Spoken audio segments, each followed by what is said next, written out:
Bonjour à tous et bienvenue. La rédaction de TV Amiens vous propose de partager une journée avec l'un des Picards les plus populaires de France, Jean-Pierre Pernaut, journaliste, présentateur du JT de 13h sur TF1 depuis le 22 février 1988. Nos caméras l'ont suivi lors d'une journée de proximité avec les amis hainaut. Je vous propose de regarder tout de suite notre reportage avant de retrouver Jean-Pierre Pernaut sur le plateau de TV Amiens. Lorsque Jean-Pierre Pernaut se déplace à Amiens, c'est un peu le retour de l'enfant du pays. Aux commandes du JT de 13h sur TF1 depuis presque 25 ans, le journaliste est venu à la rencontre des amis hainaut au cours d'une journée de proximité, commencée avec Gilles de Mailly. Le journaliste et le maire d'Amiens ont fait connaissance autour d'un petit déjeuner à l'hôtel de ville. Jean-Pierre Pernaut s'est ensuite rendu au lycée Delambre-Montaigne, dans le quartier nord, pour échanger avec les lycéens dans le cadre de la Fondation TF1, représentée par Samira Djouadi, sa déléguée générale. Il faut oublier que TF1, c'est pas que M. Pernaut. Derrière lui, il y a pratiquement 4000 personnes qui travaillent et qui font en sorte que cette entreprise fonctionne. Et il y a tous ces métiers du tertiaire, en dehors des métiers des journalismes qui correspondent à peu près à 300 personnes. Tout le reste sont des gens qui font fonctionner l'entreprise et qui fait sa réussite aujourd'hui. Autre temps fort de cette journée marathon, le retour de Jean-Pierre Pernaut au Courrier Picard, où il a effectué un stage à ses débuts. Le Courrier Picard, c'est là que j'ai commencé. Devant un panel de lecteurs du quotidien, le journaliste a évoqué ses racines, l'organisation de son travail ou les programmes de TF1 notamment. Il a aussi répondu à leurs questions sur son indépendance politique et l'émission Parole de français. L'année dernière, c'est la première fois qu'on me demandait d'interviewer un président de la République. Parce que le mec avec ses régions dans le 13h, on ne mélange pas la politique. Et puis là, on a eu envie, moi j'avais envie, de faire un président de la République, le président de la République, quel qu'il soit, face à des Français, face à des reportages, face à des Français. Et l'Élysée, et Sarkozy a dit oui, il adore discuter avec les gens. Il a dit oui à cette émission. Et là, je me suis dit, oh là là, on va avoir l'Élysée sur le dos pour préparer les questions. C'est ce que j'imaginais, moi, en étant extérieur. Sur cette émission, la première comme la deuxième, zéro contact avec l'Élysée. Avant l'émission, zéro contact.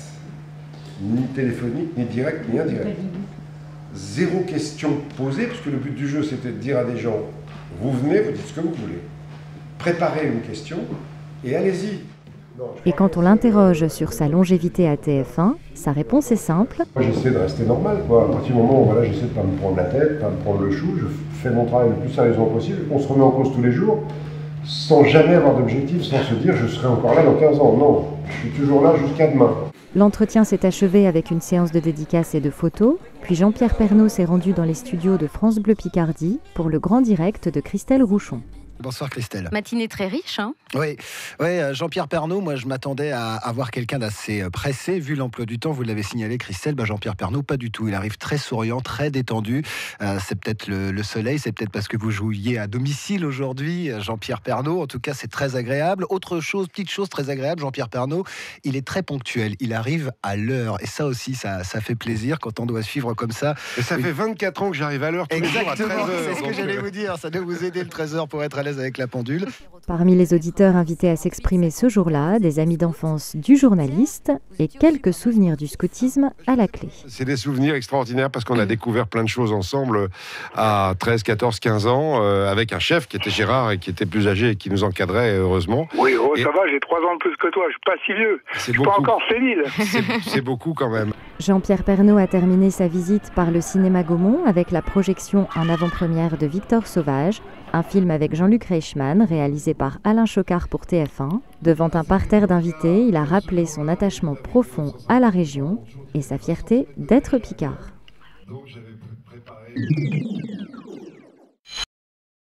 Jean-Pierre Pernaut, bonjour. Bonjour. Merci beaucoup de faire halte dans les studios de TV Amiens au cours de cette journée où vous êtes allé à la rencontre des amis hainois. Vous étiez ce matin au lycée Delambre-Montaigne, dans le quartier nord, dans le cadre de la Fondation TF1. Quel est l'objet de cette fondation ? Alors cette fondation a été créée il y a 4 ou 5 ans pour montrer aux jeunes dans les lycées et dans les quartiers notamment que TF1 c'est une entreprise ouverte, c'est une entreprise de 3600 salariés avec 400 métiers. Il y a certes des gens comme moi qui font de l'antenne, des animateurs, des présentateurs, mais il y a aussi derrière toutes sortes de métiers. Et donc on leur dit si vous avez une idée, c'est pas parce qu'on habite un quartier compliqué, c'est pas parce qu'on n'est pas à Paris qu'on ne peut pas un jour rentrer à TF1. Donc cette fondation a des promotions tous les ans, on reçoit 200, 300, 400 dossiers par an de gens qui sont assez gonflés pour envoyer un dossier à TF1. Et puis on a choisi la responsable de cette fondation, on choisit une dizaine en fonction des besoins des différents services. Il a commencé par 8, puis 9, puis 10, puis 11. Donc des gens arrivent en CDD et puis quelques-uns, ça se transforme en CDI. Le but du jeu, c'est pas de les embaucher, c'est de leur donner un tremplin, de leur dire, bah oui, on peut aussi, même venant d'un quartier, bosser dans une grosse entreprise. Ce qui a dû intéresser les lycéens ce matin. Ouais. On peut peut-être revenir sur votre parcours, mais rapidement. Vous êtes d'abord passé par l'école de journalisme de Lille. Est-ce que c'était une vocation précoce pour vous de devenir journaliste? Oh oui, j'habitais à Quevauvillers, petit village près d'Amiens sur la route de Poix, comme chacun sait, où ma maman avait une pharmacie. Et dès l'école primaire, avec mon instituteur, je m'étais intéressé à la presse parce qu'on avait créé un journal local qui s'appelait Equitum Villa. Donc j'avais envie de raconter des choses. Donc j'étais rédacteur en chef de ce journal. On était tous rédacteurs en chef d'ailleurs dans le foyer rural du village. Et donc j'ai fait ce journal, j'ai fait un petit stage d'entreprise au Courrier Picard, les fameux stages en entreprise en classe de 3e. Et puis à l'âge de 12 ans, en 62, ce qui vous explique que je vais en avoir 61, à l'âge de 12 ans, je m'étais intéressé à la mort de Jean 23, à la mort de Kennedy, je découpais des journaux, les journaux que recevaient mes parents, je faisais des dossiers de presse, j'ai toujours eu envie d'être journaliste.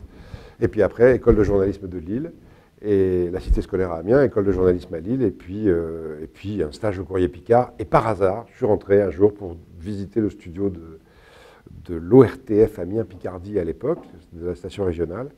Et le rédacteur en chef avait absolument besoin d'un type pour la radio le lendemain. Je suis rentré par hasard à la télé. Une opportunité. Sinon, ça aurait été peut-être la presse écrite ou... Ah oui, non, mon horizon et mon objectif, c'était d'essayer de trouver du boulot au Courrier Picard.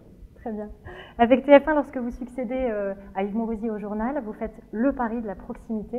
C'est un thème qui nous tient particulièrement à cœur, à nous en tant que télé locale. C'était quand même un pari très audacieux pour une grande chaîne nationale. À l'époque, oui, parce qu'on s'est aperçu, enfin la direction de TF1 à l'époque s'est aperçue que l'audience du journal d'Yves Mourouzi et de Marie-Laure Augry était en baisse constante et France Télévisions était passé devant avec deux présentateurs à l'époque qui s'appelaient William Lémergie et Patricia Charmelet, et qui paraissait plus moderne que Mourouzi Augry. Et puis on s'est dit, mais pourquoi? Qui regarde la télé à 13h? Il y avait très peu de gens qui regardaient la télé. Il y avait 2 millions de téléspectateurs au journal de Mourouzi. Et tout simplement, en réfléchissant une seconde, on sait que les gens qui regardent la télé le midi sont des gens qui rentrent déjeuner chez eux. Qui rentrent déjeuner le midi? Pas les gens dans les très grandes villes. Forcément, on rentre déjeuner chez soi, dans les villages, dans les petites villes, les chômeurs, les personnes âgées, etc. Parler des spectacles parisiens, c'est bien. De la dernière vedette à l'Olympia, c'est bien. Mais en quoi ça peut concerner les gens qui habitent dans un petit village à côté de Marseille, à côté de Dunkerque, ou à Brest, ou à Strasbourg, ou à Amiens? Et moi, étant amiénois, ils m'ont choisi dans la rédaction de TF1 parce que j'habitais encore à l'époque à Amiens. Je travaillais à Paris depuis une dizaine d'années, mais j'habitais toujours à Amiens. Je faisais mes allers-retours quotidiens. Et je râlais, parce que quand on était sous la neige à Amiens, avec 1 mètre de neige à Amiens, ils ne parlaient pas de la neige dans les journaux télé nationaux. On en parlait seulement quand il tombait 3 flocons sur le pont de l'Alma. Donc ça m'énervait profondément, je le disais. Et quand la télé a été privatisée en 87, ils ont eu envie de changer le journal parce que l'audience du journal 13h avait baissé et on m'a demandé de mettre en pratique mes critiques, c'est-à-dire mes agacements, c'est-à-dire faire un journal télé national. National, ça veut dire être partout.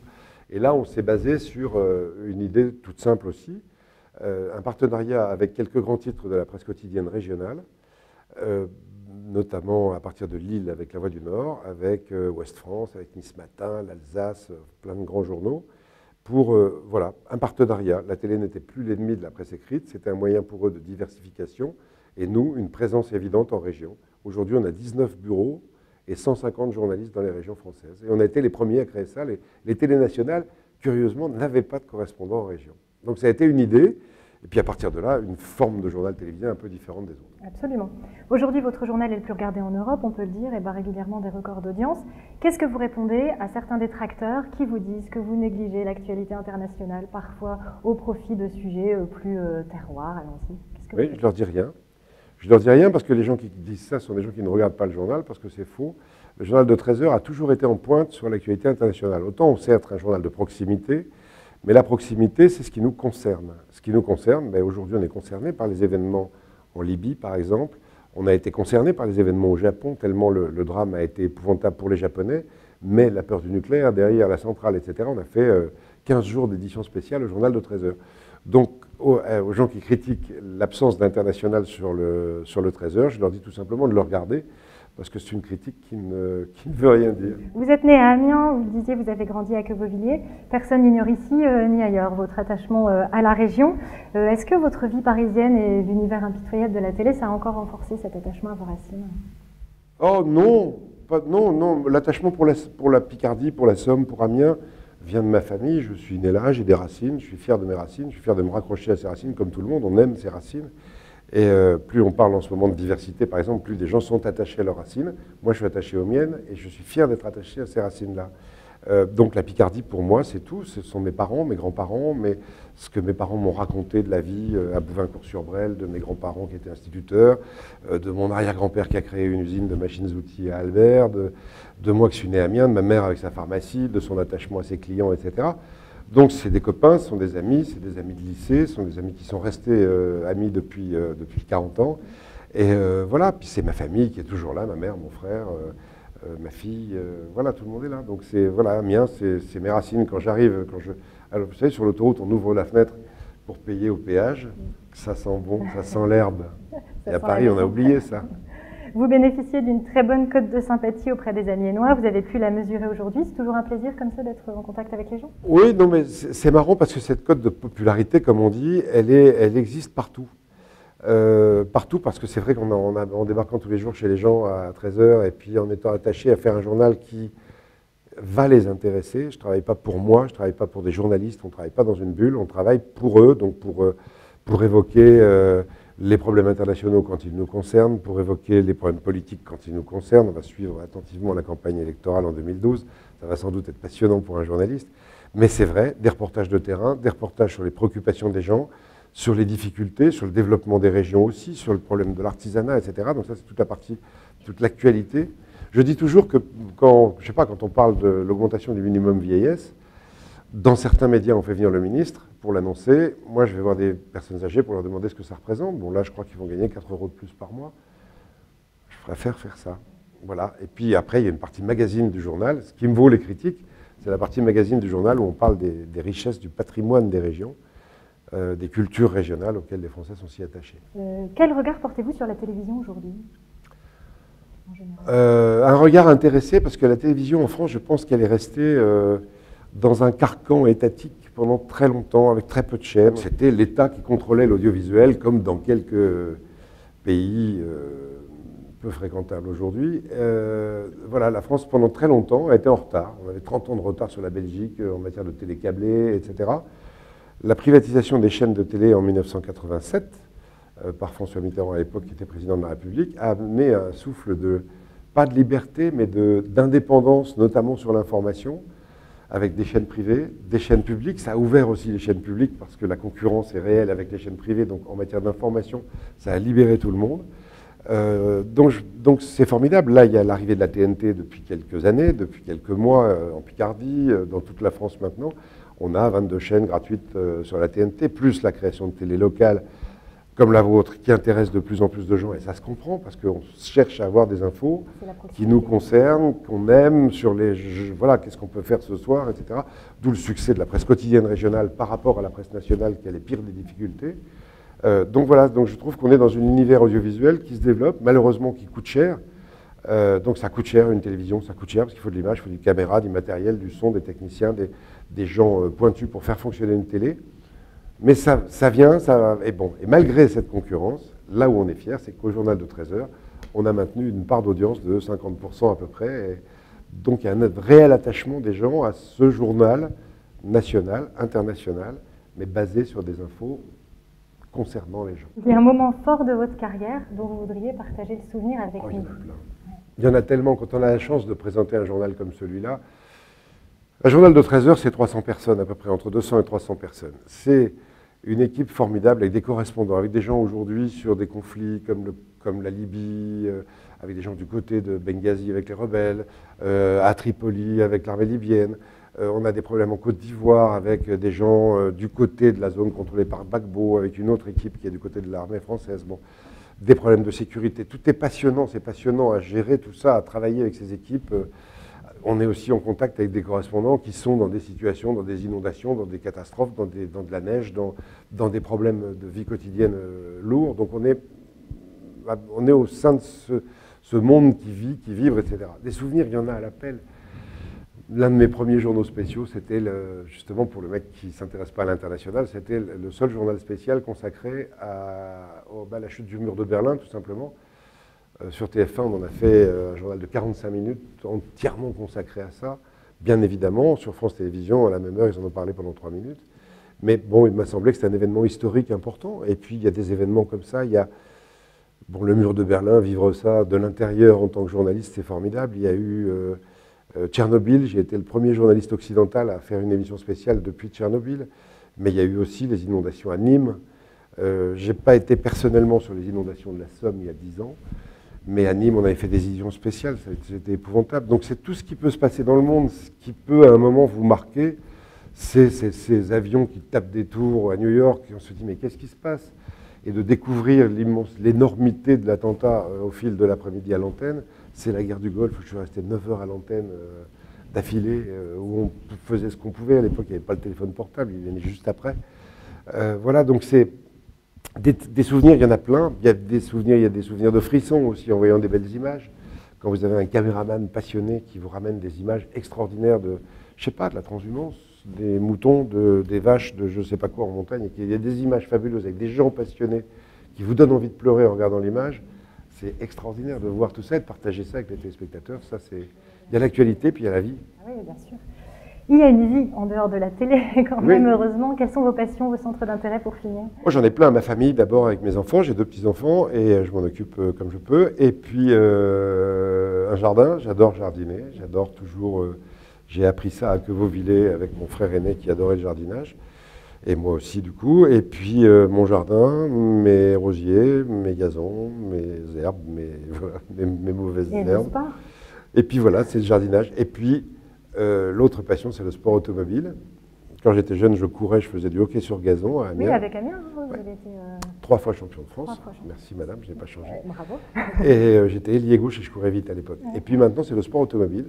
Depuis quelques années, je me suis lancé dans le sport automobile avec mon fils aîné, qui est lui-même pilote, ingénieur et pilote.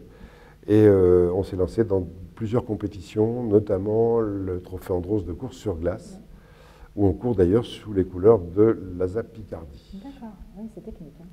Course sur glace. Oui, c'est technique, ça apprend. C'est vrai qu'en Picardie, on est à moins de pas tellement de glace dans la Somme, mais c'est une course formidable parce que ça permet à des amateurs comme moi, à des jeunes comme des gens plus âgés, je ne suis pas le plus vieux, hein.